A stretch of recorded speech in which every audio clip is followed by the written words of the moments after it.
হানি trap সুন্দরী তরুণীদের এক অভিনব প্রতারণা কৌশল, যেখানে প্রলোভন বা সম্পর্কের ফাঁদে ফেলে কাউকে বিপদে ফেলাই হয় এই চক্রের কাজ। সাধারণত নারী বা পরিচিত কাউকে ব্যবহার করে ব্যক্তিকে নির্জন স্থানে ডেকে এনে ছবি বা ভিডিও ধারণ করে ব্ল্যাকমেইল করা হয়। এরপর ভুক্তভোগীর কাছ থেকে টাকা আদায় বা অন্য সুবিধা নেয়াই মূলত তাদের উদ্দেশ্য। সম্প্রতি এমন এক ঘটনা ঘটেছে বরিশাল নগরীর গির্জা মহল্লা এলাকার একটি আবাসিক হোটেলে। গত শনিবার রাতে তথ্যের ভিত্তিতে পুলিশ অভিযান চালিয়ে ওই হোটেল থেকে মিতিলা দত্ত ওরফে মেলাইসা নামের ২১ বছরের এক তরুণী এবং হোটেল কর্মচারী সান্টু হাওলাদারকে আটক করা হয়।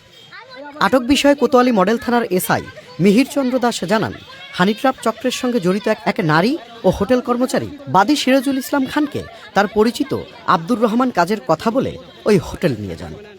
হোটেলের একটি কক্ষে নেয়ার পর সেখানে কয়েকজন ব্যক্তি তাকে ঘিরে মারধর ও ভয়ভীতি দেখিয়ে টাকা দাবি করে।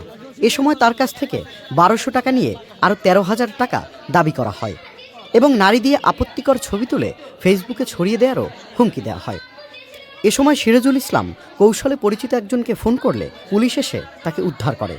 এ সময় অন্যরা পালিয়ে গেলেও মিতিলা দত্ত ও সান্টু হাওলাদারকে আটক করা হয়। পুলিশের জিজ্ঞাসাবাদে তারা স্বীকারোক্তি দিয়েছে তারা সংঘবদ্ধ হানি ট্র্যাপ চক্রের সঙ্গে জড়িত। এ ঘটনায় সিরাজুল ইসলাম কোতোয়ালি মডেল থানায় চাঁদাবাজি ও প্রতারণার মামলা করেছেন। অভিযুক্তদের মোবাইল ফোন জব্দ করে পুরো চক্র শনাক্তের চেষ্টা চলছে।